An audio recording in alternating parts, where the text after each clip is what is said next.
오늘 하나 주신 말씀, 우리 빌립보서 말씀 1장 3절에서 6절까지 말씀입니다. 신약성경으로 제가지 성경 317쪽의 말씀, 빌립보서 1장 3절에서 6절까지 말씀 제가 봉독해 올립니다. 내가 너희를 생각할 때마다 나의 하나님께 감사하며 간구할 때마다 너희 무리를 위하여 기쁨으로 항상 간구함은 너희가 첫날부터 이제까지 복음을 위한 일에 참여하고 있기 때문이라. 너희 안에서 착한 일을 시작하신 이가 그리스도 예수의 날까지 이루실 줄을 우리는 확신하노라. 아멘.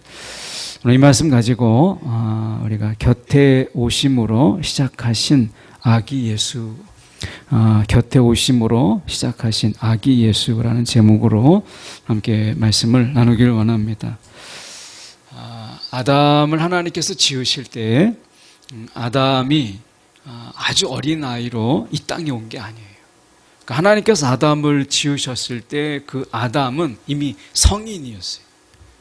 그래서 하나님께서 아담을 지으실 때 성인으로 이 땅에 보내신 것처럼 예수님도 우리가 성인으로 이 땅에 얼마든지 오게 하실 수 있는 전능하신 하나님이시잖아요. 그런데 많고 많은 어떻게 보면 청년기 아니면 청소년기 더 왕성한 어떻게 보면 그 성숙한 그 예수의 모습이 아니라 예수님께서 아기 예수로 이 땅에 보내신 이유가 무엇일까라고 하는 거예요. 그러니까 어떻게 보면 가장 어린 아이라고 하는 것은 누군가의 보호가 필요하고 또 누군가의 지켜줌이 필요한데 그런 아기의 모습으로 이 땅에 보내신 이유가 무엇이냐라고 하는 거예요. 그러니까 얼마든지 어떻게 보면 하나님께서 가능하신데 아기 예수로 보내신 특별한 이유가 어디에 있을까라고 하는 부분을 오늘 빌립보서의 말씀을 통해서 저희가 말씀을 나눠보려고 해요. 어떻게 보면 우리가 이 아기라고 하는 것, 우리가 어렸을 때 이제 아이들의 모습을 이렇게 보면 우리가 어렸을 때 저희도 이렇게 자녀가 넷이지만 자녀가 넷일 때 가만히 돌아보면 가장 힘들 때, 가장 어려울 때 그 아이들을 바라봄으로 인해서 힘을 얻었던 그런 시간들이 있어요. 아마 여러분도 마찬가지로 이 자녀라고 하는 것이 지금 세대에는 아이를 이렇게 기르기를 좀 어려워하고 낳기도 힘들어하고 그래서 우리가 출산율이 굉장히 전 세계적으로 낮지만 지금 우리나라에서 더 특히 많이 낮잖아요. 그런데 제가 안타까운 것은 아이를 낳고 아이를 기르고 아이를 바라보면서 얻는 그 기쁨 그리고 그 행복이라고 하는 것은 아이를 기를 때의 어려움에 비할 때가 사실은 없거든요. 비할 수 없는 거예요. 더 큰 거죠.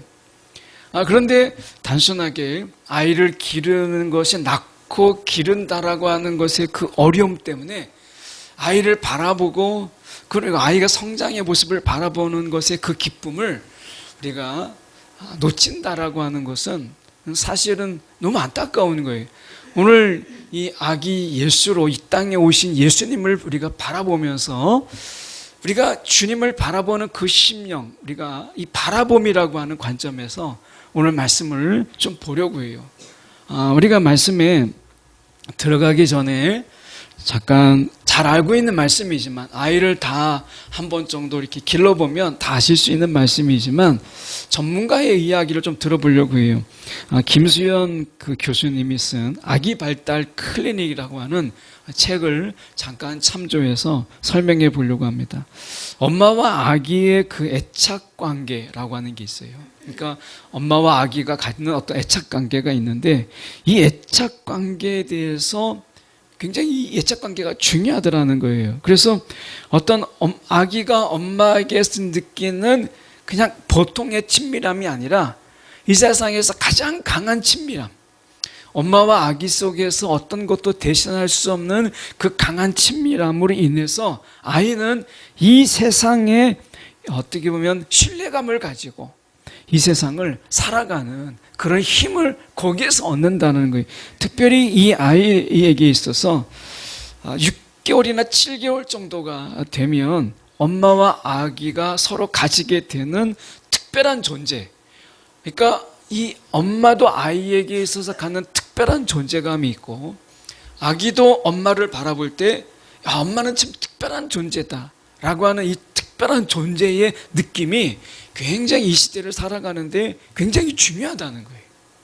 그래서 어떻게 보면 아이들에게 경험하는 게 뭐겠어요? 이 분리불안증, 이 분리공포증이라고 하는 것은 아이가 평생에 아마 70, 우리가 80, 지금 90세까지 우리가 살더라도 굉장히 긴 시간인데 6개월에서 7개월 동안에 형성되는 그 엄마와 아이의 특별한 존재감, 이 애착감, 친밀함은 세상을 살아가는 데 있어서 어떤 공포와 그리고 어떤 두려움을 능히 이길 수 있는 힘을 이 짧은 기간에 얻게 된다는 거예요.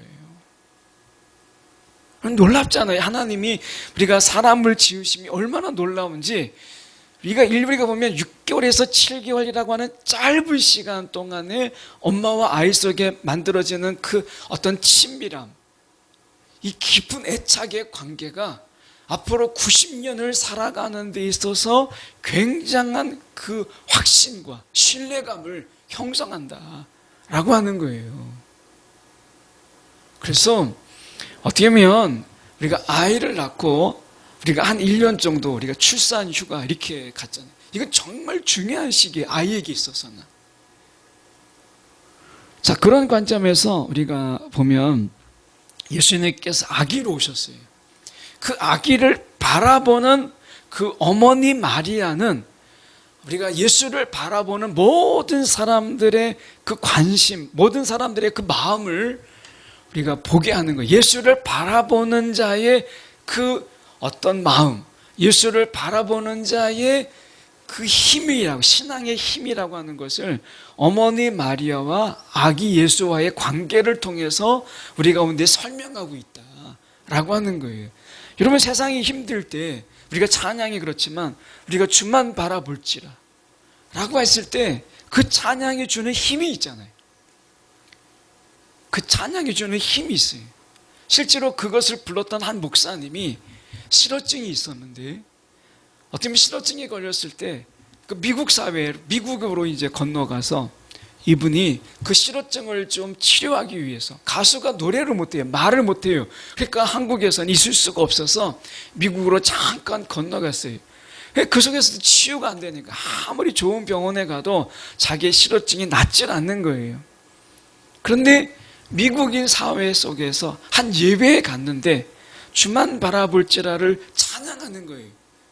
그러니까 다윗과 요나단이라는 팀을 만들어서 자기가 불렀던 노래인데 주만 바라볼지라를 찬양하는 걸 듣고 너무나 은혜가 돼가지고 그 은혜가 속에서 그 주만 바라볼지라를 찬양을 따라하다가 입이 열린 거예요. 오늘 주만 바라볼 때, 세상에서 살아갈 힘을 잃을 때 주를 바라본다라고 하는 게 얼마나 큰 힘을 발휘해요. 하나님을 바라볼 수 있다라고 하는 게 얼마나 큰 위로가 돼요. 이 마찬가지예요. 오늘 어머니 마리아가 아기 예수를 바라보는 그 시선은 하나님 아버지가 우리를 바라보는 시선과 다르지 않아요. 오늘 그 시선을 이 빌립보 교회를 바라보는 바울의 시선으로 저희가 함께 살펴보려고 하는 거예요. 이 빌립보 교회는 사도 바울이 그렇게 오래 머물진 않았어요. 근데 그 속에서 예수를 전하고 그리고 복음을 전했는데, 이 빌립보 교회가 이제 형성이 되면서 믿음이 그렇게 성숙한 것도 아니고, 그리고 교회가 오래된 것도 아니에요. 그런데 이 교회가 처음부터 사도 바울과 함께하고 사도 바울을 후원하고 사도 바울의 복음을 전파하는데 큰 힘이 되는 교회가 이 빌립보 교회예요. 이 빌립보 교회를 바라보는 이 시선, 교회를 바라보는 그 마음이 어머니 마리아가 예수를 바라보는 그 시선과 동일하지 않을까, 이런 마음으로 오늘 본문을 통해서 우리가 예수를 바라봄의 그 영적인 유익들을 저희가 살펴보려고 합니다.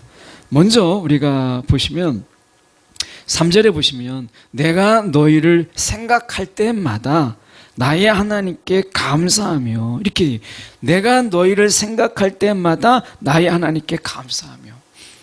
여러분, 우리가 누군가를 위해서 기도한다라고 했을 때, 그리고 누군가를 위해서 생각할 때, 이런 어떤 사람의 생각이 나요. 그럼 막 그 사람의 생각이 나면 막 머리가 지끈거리고, 그리고 막 화가 나고, 때로는 그 사람을 생각할 때 막 짜증이 나기도 하는 사람도 있고요. 어떨 때는 막 그 사람 우리가 생각만 해도 어떨 때는 염려가 되고 막 근심이 되는 이런 사람도 있어요. 혹시 그 주님이 나를 바라볼 때 여러분 어떤 모습으로 바라볼까라고 하는 거예요. 사도 바울이 지금 그 너희를, 이 빌립보 교회를 생각할 때마다 하나님께 감사했다. 이렇게 하나님께 감사했다. 우리가 아기를 품에 안은 그 어머니 마리아, 아기 예수를 바라보는 그 어머니 마리아를 한번 생각해 보세요. 품 안에 있는 아기 예수를 바라보는 그 아기 예수를 바라볼 때마다 얼마나 기쁘겠어요. 얼마나 감사하겠어요. 오늘 예수님께서 왜 아기의 이 품 안에 우리가 오셨느냐라고 얘기했을 때, 요한복음 1장 18절의 말씀에 보면 본래 하나님을 본 사람이 없으되 아버지 품속에 있는 독생하신 하나님이 나타나셨느니라. 자, 예수께서 어디에 계셨느냐? 아버지의 품속에 있다가 어머니의 품, 마리아의 품으로 오신 분이 아기 예수예요.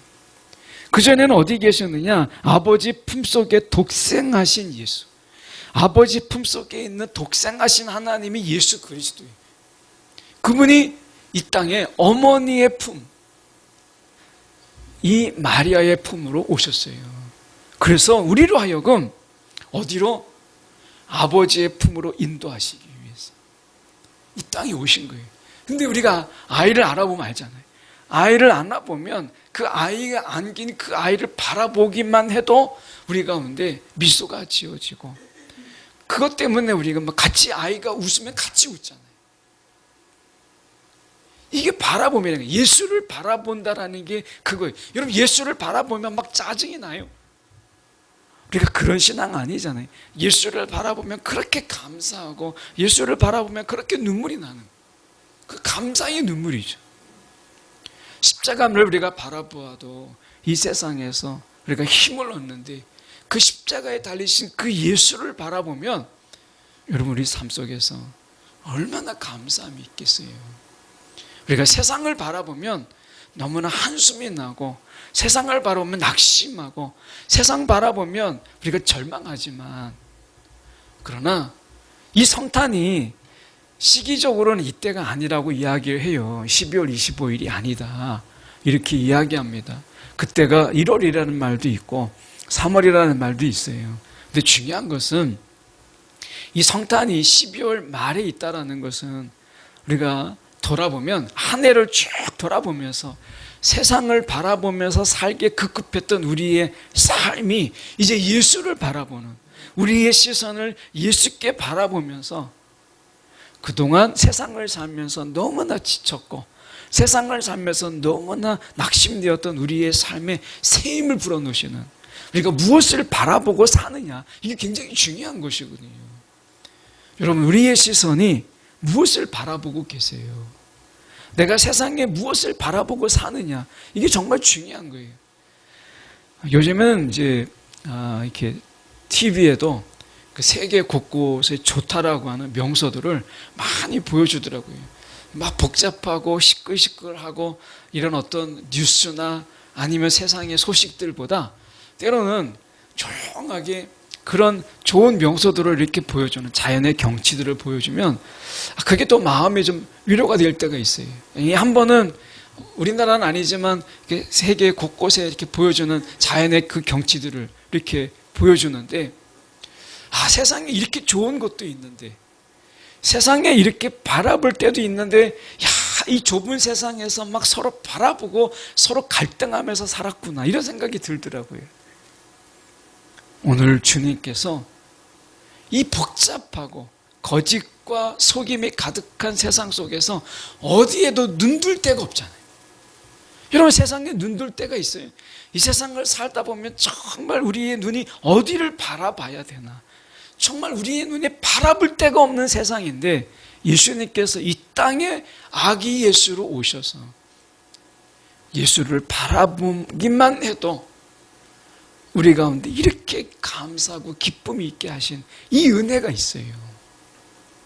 왜 아기 예수로 오셨느냐? 여러분, 그 예수를 바라보면 우리가 아기를 안고 바라보는 그 엄마의 마음을 보세요. 아기를 바라보는 엄마의 마음은요, 더러울 수가 없어요. 아기를 안고 있는 그 엄마의 마음은 여러분, 우리가 추할 수가 없어요. 그 아기 앞에서 엄마는 정결해지고 아기를 바라보는 그 엄마의 마음 속에서는 그 속에서 깨끗해지는 것을 보게 돼요. 아이로 인해서. 그게 아기 예수예요.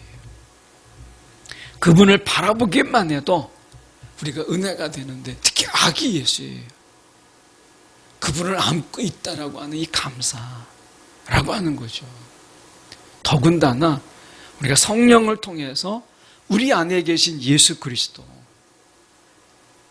얼마나 감사해요. 여러분, 세상 속에서 무엇 바라보면서 사세요? 우리가 우리의 시선을 어디에 둘 것인가 라고 얘기했을 때 세상이 아니다. 세상이 아니다. 예수를 바라보라 라고 하는 것이 지금 바로 그 3절의 말씀이에요. 여러분, 어떤 생각 가지고 사세요? 예수를 깊이 생각하라. 말씀하잖아요. 예수를 깊이 생각하라. 이 세상에 살아가면서 우리가 많은 생각들을 가지고 살지만 아기 예수가 이 땅에 오심을 통해서 우리 가운데 보여주는 어머니 말이 늘 아기 생각만 하죠. 아기를 품게 안고 있는 그 엄마는 세상은 보이지 않아요. 그 아기만 생각하는 거예요. 오늘 우리의 생각 무엇으로 가득합니까? 어떻게 세상을 살아갈까? 여러분, 세상을 생각하면서 세상이 더 나아졌어요? 세상을 생각해 보지만 세상살이가 더 나아졌다고 여러분 장담할 수 있어요? 그렇지 않잖아요. 세상을 생각하면 생각할수록 우리가 근심은 더 많고 염려는 더 많아지는 것을 우리가 깨닫게 되잖아요. 그래서 예수를 생각하라는 거예요. 예수를 생각하라. 예수를 깊이 생각하라. 사도 바울은 너희를 생각할 때마다 하나님께 감사하며, 여러분 예수를 생각해 보세요. 없던 감사가 우리 안에 생겨요. 4절에 보니까 이렇게 말씀합니다. 간구할 때마다 너희 무리를 위하여 기쁨으로 항상 간구함은, 간구할 때마다 너희 무리를 위하여 기쁨으로 항상 간구함은, 이렇게 이야기해요. 여러분, 우리가 생각해 보세요. 누군가를 위해서 기도하고 중보기도 우리가 하시잖아요. 그러면 어떤 경우 우리가 막 누군가를 위해서 막 기도하려고 할 때 막 그 기도 속에서 막 기운이 빠지고 막 우울해지게 되고 이런 경우가 있어요. 근데 어떤 사람을 막 기도하다 보면 막 그분을 위해서, 그리고 그 성도들을 위해서 막 기도하다 보면 기도하다가 막 힘이 나고 기도하다가도 막 너무나 막 기쁨이 생기는 거예요. 여러분, 중보하다 보면 어떤 분들을 위해서 기도하다 보면 기도하는 내가 너무 지치는 거예요. 너무 지치는 거예요. 근데 어떤 분들을 위해서 기도하다 보면 우리 안에서 막 그 기도 때문에 힘이 나는 거예요. 아기를 안고 있는 그 엄마가 아이를 위해서 기도해요. 기운이 빠지겠어요? 아니죠. 그 아이를 위해서 기도할 때 내가 세상에 함부로 살면 안 되겠다. 우리가 영화 속에 나오는 장면이 아니잖아요. 아기를 낳고 그 아기를 바라보는 아빠가 어떻게 해요? 도둑놈이라도, 영화 속에서 나오는 거 아니에요? 도둑놈이라도 뭐라고 얘기해요? 내가 세상 똑바로 살아야 되겠다. 이 아이 앞에서 내가 부끄럽지 않는 삶을 살아야 되겠다. 영화 속에 나오는 대사잖아요. 실제로 우리가 그렇게 사는 거 아니에요? 아이를 보면서 내가 세상 똑바로 살아야 되겠다. 내가 세상을 이렇게 살면 안 되겠다. 이 마음이 아기를 바라보면서 가지는 그 마음 자세잖아요. 아무리 세상을 함부로 살았던 사람도 그 아이의 모습을 보면 내가 세상을 이렇게 살면 안 되지. 아무리 다른 우리가 충고와 다른 어떤 조언들이 있어서 그 말들로 인해서 우리가 좋은 말 많지만 그 말 다 듣지 않았던 사람도 아기의 모습을 보면서 그런 마음을 갖는 게 이게 아기의 힘이에요. 우리가 예수를 바라보면 어떻다는 거예요? 세상을 똑바로 살아야 되겠구나.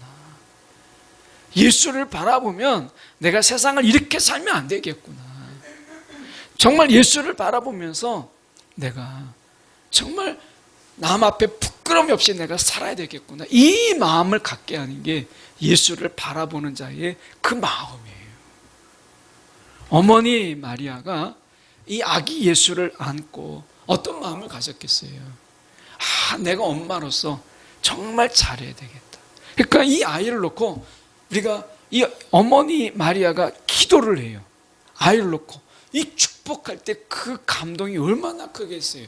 한나가 정말 아기를 낳지 못하다가 사무엘을 낳고 사무엘을 놓고 기도할 때 그의 노래가 성경에 실려 있을 만큼 그 감동과 감격이 얼마나 커요. 하나님을 새롭게 보잖아요.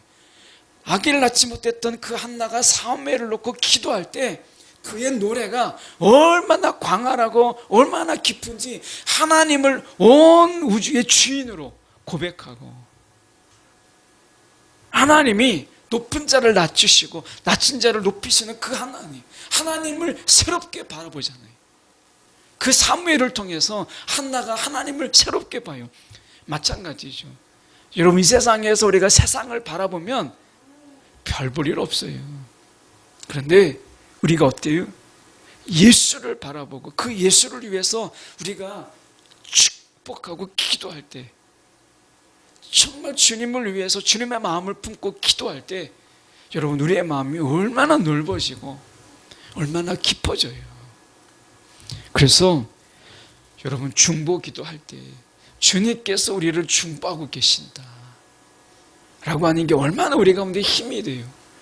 가끔 제가 이렇게 전혀 생각지도 않았던 분들이 연락이 와서 당신을 위해서 기도하고 있다 이렇게 말 들으면 그게 진짜든 가짜든 간에 그게 엄청난 힘이 돼요. 한 분이 우리 교회에 같이 계시다가 그 이사로 인해서 이제 멀리 가신 분이 이렇게 연락이 됐어요. 그러면서 그분이 메시지 하나가 뭐였냐면, 같이 하는 분보다는 못하지만, 이렇게 얘기하셔요. 같이 하는 것만은 못하지만 그래도 제가 목사님을 위해서 기도하고 있습니다 이렇게 하는데 너무 힘이 되는 거예요. 여러분, 중보 기도의 힘이 그런 거잖아요. 동기 목사님 중에서도 이렇게 이야기할 때 늘 하는 이야기겠지만, 배 목사, 내가 너를 위해서 기도하고 있어 라고 하면 그 말 한마디가 힘이 되는 거예요. 전혀 최근에 이렇게 생각지도 못했던 그분이 이렇게 내가 당신을 위해서 기도하고 있다고 이렇게 이야기하면 그게 너무 힘이 되는 거예요. 여러분, 중보 기도라고 하는 게 저절로, 여러분, 중보 기도라는 건 억지로 안 돼요. 아기를 안고 있는 엄마가 그 아이를 위해서 기도하는 것은 억지로 되는 게 아니라 아기를 안고 있는 그 엄마의 마음속에서 정말 축복하고 싶고 그 아이가 정말 잘 되고 싶은 그 사랑에서 나오는 거잖아요. 여러분, 중보가 사랑이에요. 중보 기도가 사랑이에요. 여러분, 기도는 사랑이 없으면 못하는 게 중보 기도예요. 억지로 안 돼요. 네. 해보면 알아요. 여러분, 우리가 이 사랑 없이 기도하는 게 얼마나 어려운가. 여러분, 한두 번 할 수 있지만 못합니다. 근데 예수님이 우리 위해서 중보 기도하신다, 이 말씀이 어떤 의미? 사랑하신다, 깊이 우리를 사랑하신다, 이 말씀이라는 거예요. 오늘 우리가 5절에 보면 이렇게 말씀합니다. 너희가 첫날부터 이제까지 복음을 위한 일에 참여하고 있기 때문이라. 첫날부터. 빌립보 교회는요, 이 부자 교회가 아닙니다. 그리고 이 빌립보 교회는 이방 교회예요. 그런데 그들에게 복음을 들은 그들이 아주 신앙의 초짜거든요. 신앙의 초짜. 그런데 그들에게 어떻게 보면 그들이 첫날부터, 복음을 들은 첫날부터 복음을 위해 참여했다, 이렇게 이야기해요. 어떻게 보면 함께했다, 동역의 기쁨, 이런 거죠.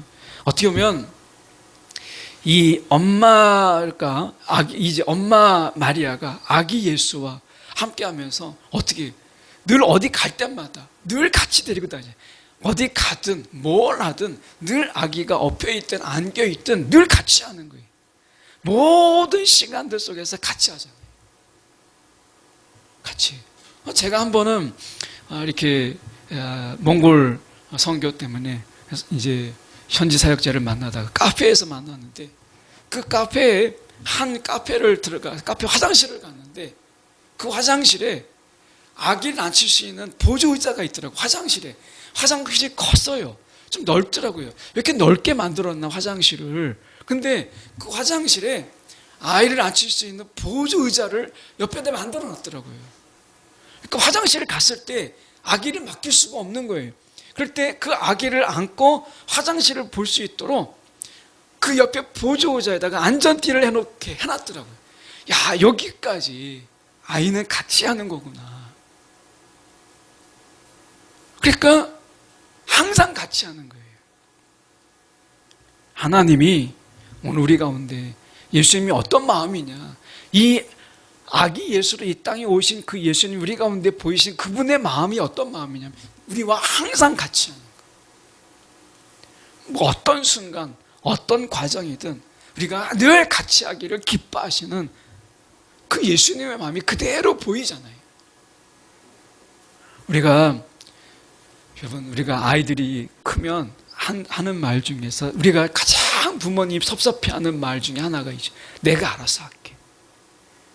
이제 내가 좀 크니까 내가 알아서 할게. 뭐 이런 말들이잖아요. 엄마가 해준 게 뭔데? 뭐 이런 말. 근데 다 내가 알아서 크니까 이제 내가 알아서 할게. 이 말이 우리가 부모를 서운케 하잖아요. 하나님은요, 똑같아요. 하나님, 이제 내가 알아서 할게. 하나님 그냥 가만히 계세요. 하나님은 우리의 작은 부분까지도 하나님이 함께 하시기를 원하세요. 다윗을 보세요. 적이 쳐들어와요. 적이 쳐들어오면 당연히 나가서 싸워야죠. 뭐 하나님께 물을 게 뭐가 있어요? 근데 다윗은 그렇게 하지 않았어요. 하나님, 나가서 싸울까요? 이 바보 같은 질문을 해요. 아니, 세상에 지금 적이 쳐들어와요. 훨씬 더 군사가 많은 숫자가 쳐들어와요. 그러면 다윗은 왕이니까 나가서 전쟁을 해야지요. 그래야 되지 않겠어요? 그런데 다윗이 뭐라고 하죠? 하나님, 나가서 싸울까요? 이걸 물어요.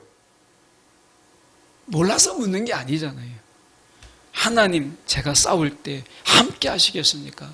제가 주님과 함께하는 싸움을 하고 싶습니다. 이 말을 담고 있는 거예요.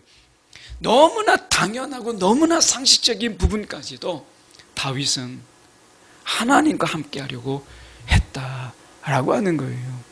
여러분, 금년 한 해 동안 얼마나 주님을 여러분의 삶의 자리에 초대하고 우리가 하는 일에 그분을 우리가 초청하며 그분과 함께 하지 않으면 내가 아무것도 하지 않으리라, 이런 마음으로 우리가 하셨나요?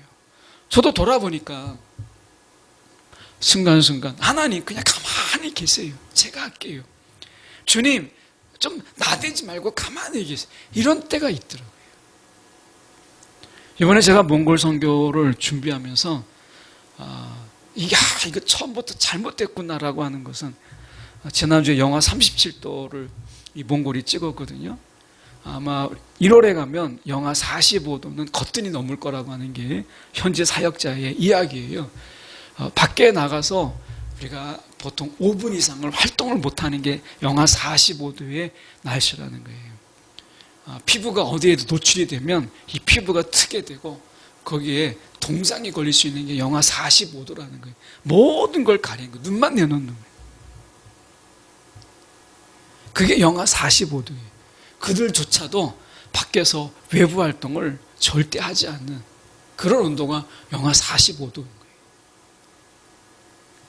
현지인이 딱 이제 현지인을 만났을 때 제일 첫 번째, 그리고 한국인 선교사님이 저희 마지막 날에 추천을 통해서 한국인 선교사님을 만나는데 그 선교사님이 첫 마디가 왜 1월에 오세요? 이 말이었어요. 많은 사람들이 8월에 오는데 8월이 영상 10도, 12도, 좀 더우면 15도 되거든요. 영상 15도 이렇게 되는데 1월에는 아무도 안 온다는 거예요. 그래서 저보고 뭐라고 말씀하시냐면 그 선교사님, 한국인 선교사님, 야, 선교 열정이 정말 탁월하시네. 왜 이렇게 얘기하는 거예요? 제가 그래서 그런 게 아니라 청년들이 못 모르고 어디하고 할까 하다가 몽골을 결정해서 몽골로 가는 겁니다. 그랬더니 막 웃으시더라고요. 근데 준비하면서 제가 느끼는 게, 야, 이건 하나님의 간섭이 절대 필요한 선교 여행이다 라고 하는 거예요. 그 빙판길, 그 눈, 그 날씨, 이 속에서 어떤 일이 벌어질지 정말 알지 못해요. 비행기 티켓을 제가 선교지에서 가급적이면 오래 있어야 되겠다, 좀 많은 활동을 해야 되겠다 해서 토요일 날 선교팀이 돌아오는 게 밤 10시 반에 도착해요. 밤 10시 반에. 교회 오면 12시인 거예요. 그리고 바로 주일이에요. 제가 토요일에 꽉 채워서 들어오는데 하나님 정말 비행기 연기되거나 결항이 되면 끝나는 거예요. 그래서 제가 믿음으로 하나님 이 토요일 날 안전하게 교회 딱 도착해서 주일 맞이할 수 있도록, 제가 기도 제목이, 첫 번째 기도 제목이 바로 그거예요. 하나님이 함께 하셔야 돼요. 여러분, 우리가 생각해 보세요. 하나님이 함께 하시지 않는 순간 우리의 호흡을 주관하신 하나님이라고 하잖아요. 인생을 우리가 이야기할 때 호흡이라고 얘기해요. 여러분, 우리가 호흡이 잠시 멈출 수 있어요? 호흡을 중단할 수 있어요? 없어요. 아무리 바빠도요, 호흡은 해요. 아무리 피곤해도 우리가 호흡은 합니다. 이 말씀이 뭐겠어요? 하나님 없는 삶은 있을 수 없다, 이거예요. 엄마가 없는 아기가 있을 수 없잖아요. 예. 아기는 이야기했죠. 엄마가 보이지 않으면 아기는 분리공포증이라고 해요. 분리불안증이라고 얘기 안 하고, 아까 교수님은 우리가 뭐라고 얘기했냐면 분리공포증이라 이렇게 얘기하더라고요. 분리공포증. 이건 세상에서 어떤 공포보다 너무 크다는 거예요. 여러분, 우리 안에 분리공포증을 느끼세요. 하나님이 함께하지 않으면 내가 공포심을 갖는, 이게 신앙인 거예요. 이게 믿음인 거예요. 주님이 나와 함께하지 않으면 내가, 주님이 안 계시면 뭐 괜찮지, 뭐 없으면 내가 하지, 이게 사울의 마음이잖아요. 하나님이 그를 버리셨잖아요.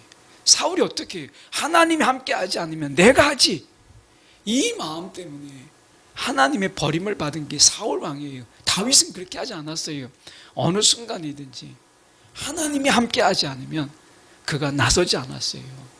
여러분, 우리는 이 아기의 마음이 필요한 거예요. 주님이 계시지 아니하면 아무것도 할 수 없다. 이 분리공포증이 필요한 거예요. 그래서 이 땅에 아기 예수로 이 땅에 오신 거잖아요.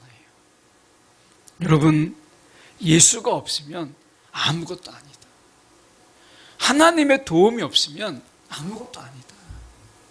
이것이 우리가 6절의 말씀이에요. 이 말씀을 그대로 담고 있어요. 6절의 말씀에 보세요.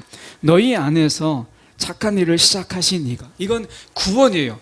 그러니까 우리 안에서 구원을 시작하신 이가 그리스도 예수의 날까지 이루시는지를 우리가 확신하노라, 이렇게 말씀해요. 여기서 이루신다라는 말이 어떤 뜻이냐면, 아기가 막 걸어가요. 근데 아기가 막 걸어보겠다고 막 하잖아요. 근데 걷는 시간보다 넘어지는 시간이 더 많고, 넘어졌다 일어나는 시간이 더 많아요. 근데 어떻게 해요? 아이가 넘어지면 다시 일으켜주고, 다치면 우리가 약 싸매주고 보호도 해주고 하는 거예요. 이게 엄마의 역할이잖아요. 예수님께서 저와 여러분에게 그렇게 하신다는 거예요. 우리가 구원을 받았지만 여러분은 구원의 그 길을 계속해서 가요? 아니잖아요. 때로는 좀 이 길을 벗어나고 싶어서 예수님 없는 곳에 좀 살고 싶고 하나님의 간섭 받지 않고 막 살고 싶고 매 자유롭게 막 하고 싶잖아요. 어떨 때는 우리가 구원받았지만 정말 세상 사람들처럼 그렇게 자유함으로 막 살아가고 싶고 죄도 막 짓고 싶고 쾌락도 추구하고 향락도 추구하고 막 그렇게 살고 싶잖아요.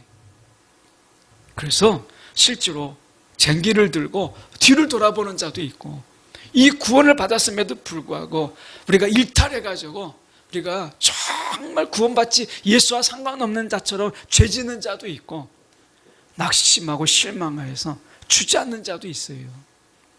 주님과 함께 가는 길을 포기하는 자도 있어요. 그런데 여기서 이루신다라고 하는 것은 어떤 의미가 있냐?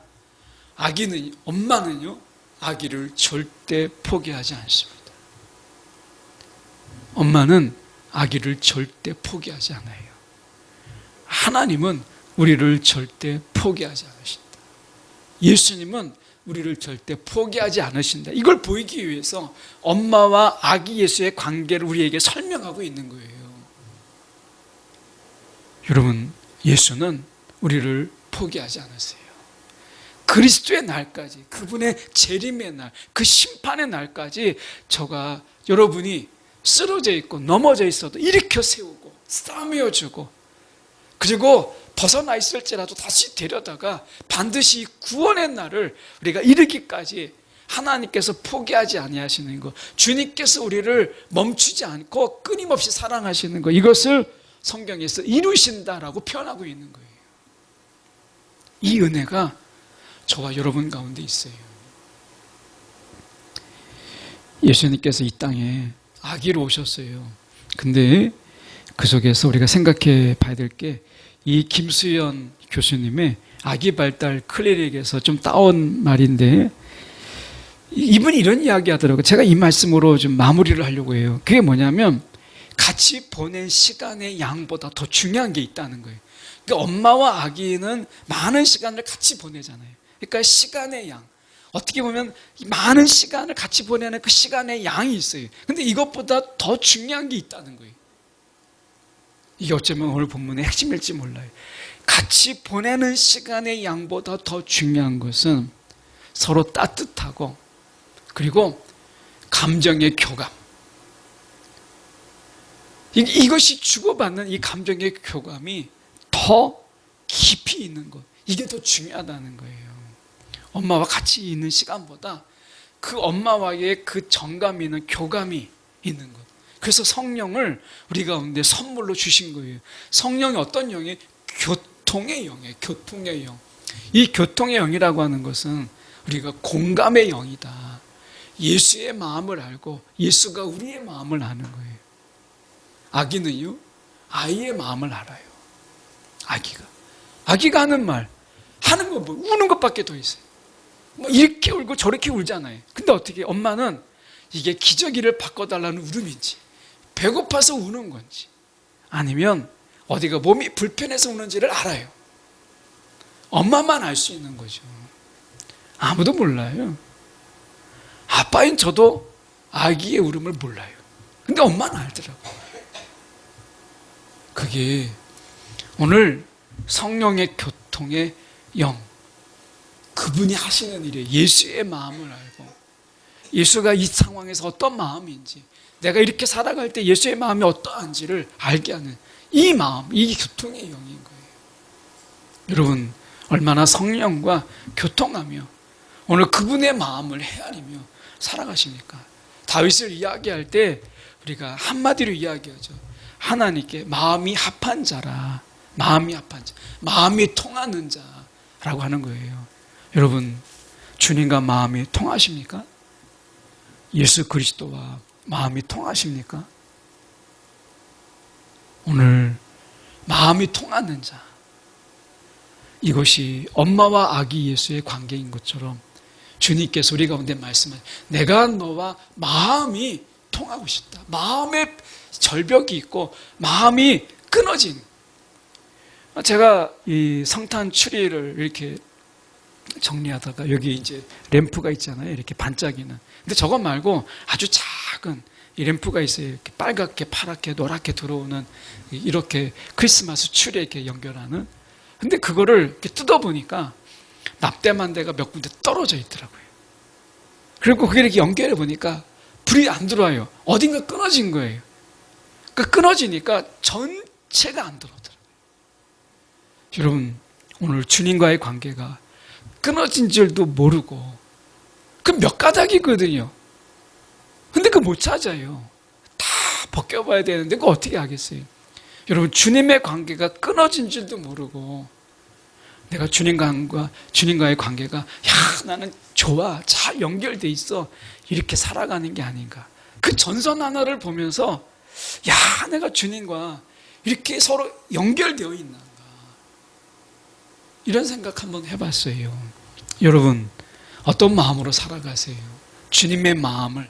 세상은 내가 몰라가지고, 세상을 알고 싶어가지고 막 뉴스도 보고 막 신문도 보고 막 이것저것 찾아보면서 세상을 알려고 하면서 우리가 주님의 마음에, 여러분, 얼마나 주님의 마음을 알려고 우리가 애를 쓰고 주님의 마음을 구하며 사셨어요. 오늘 많은 시간보다, 우리가 예배드리는 이 많은 시간보다 더 중요한 건 주님과 마음이 통하는 이 관계, 주님과 이 교감이 훨씬 더 중요하더라는 거예요. 그래서 우리 가운데 아기 예수로 이 땅에 오셨다라고 하는 걸 기억하면서 우리가 주님과 교감이 있고 우리가 교통함이 있는 저와 여러분이 되기를 간절히 소망합니다. 기도하겠습니다.